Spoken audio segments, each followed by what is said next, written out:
Hello student, তোমরা যারা ক্যালকাটা ইউনিভার্সিটির আন্ডারে থার্ড সেমিস্টারে সিবিসিএস সিলেবাস অনুযায়ী এবারে সাপ্লিমেন্টারি পরীক্ষা দিতে চলেছ এবং তোমাদের পলিটিক্যাল সায়েন্স জেনারেল অর্থাৎ রাষ্ট্রবিজ্ঞান পাস কোর্সে তোমরা সাপ্লিমেন্টারি পরীক্ষা দিতে চলেছ থার্ড সেমিস্টারে, তোমাদের জন্য আজকের ক্লাসটা খুবই গুরুত্বপূর্ণ।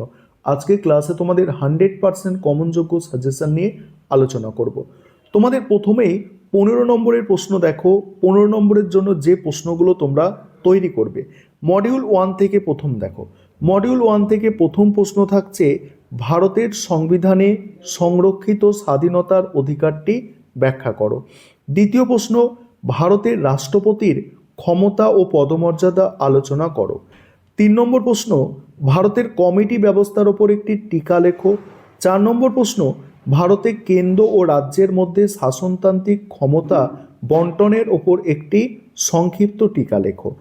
5 নম্বর প্রশ্ন আছে ভারত কি একটি যুক্তরাষ্ট্র?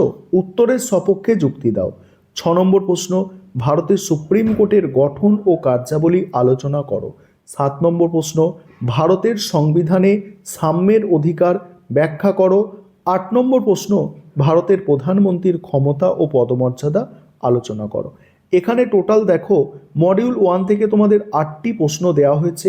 তার মধ্যে এই যে শেষ দুটি প্রশ্ন দেখতে পাচ্ছ 2023 সালের প্রশ্ন, এই দুটি প্রশ্ন সব থেকে গুরুত্বপূর্ণ। এছাড়া যে প্রশ্নগুলো আমি গুরুত্বপূর্ণ বলছি ভালো করে তোমরা মনে রাখার চেষ্টা করো। 5 নম্বর দাগের প্রশ্ন, 3 দাগের প্রশ্ন, 5 নম্বর দাগের প্রশ্ন, 3 দাগের প্রশ্ন এবং 2 দাগের প্রশ্ন, এই প্রশ্নগুলো মডিউল 1 থেকে তোমাদের টপ মোস্ট ইম্পর্টেন্ট প্রশ্ন থাকছে। এবার মডিউল 2 থেকে দেখো। মডিউল 2 থেকে প্রথম প্রশ্ন আছে 1990 থেকে ভারতের দল ব্যবস্থার বৈশিষ্ট্য আলোচনা করো। দ্বিতীয় প্রশ্ন ভারতে পরিবেশ আন্দোলনের ওপর টিকা লেখো। 3 নম্বর প্রশ্ন আঞ্চলিকতাবাদের উৎসগুলি ব্যাখ্যা করো। 4 নম্বর প্রশ্ন ভারতের নারী আন্দোলনের ওপর টিকা, সেটা ঘুরিয়ে আসতে পারে যে 70-এর দশকের পর ভারতের নারী আন্দোলনের ওপর টিকা। এবং 5 নম্বর প্রশ্ন আছে জোট রাজনীতি কাকে বলে, ভারতের জোট রাজনীতির ভবিষ্যৎ আলোচনা করো।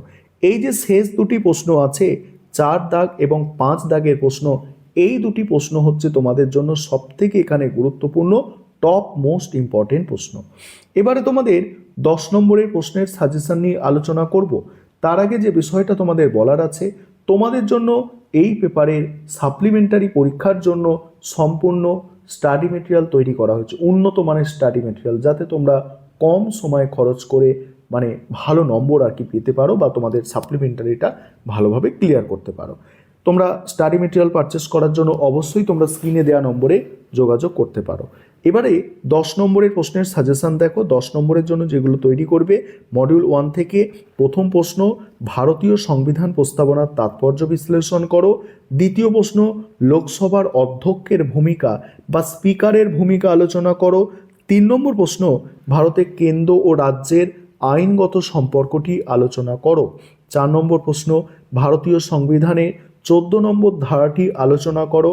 5 নম্বর প্রশ্ন লোকসভা ও রাজ্যসভার মধ্যে সম্পর্ক, লোকসভা রাজ্যসভার মধ্যে সম্পর্ক। তারপরেই আছে ভারতীয় সংবিধানে উল্লেখিত মৌলিক অধিকার ও নির্দেশমূলক নীতি সম্পর্ক আলোচনা করো।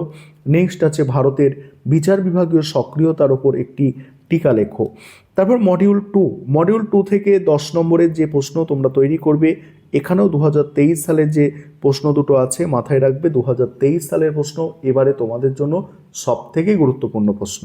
মডিউল 2 থেকে দেখো ভারতের যে কোনো একটি রাজ্যে মুখ্যমন্ত্রীর ক্ষমতা পদমর্যাদা আলোচনা করো।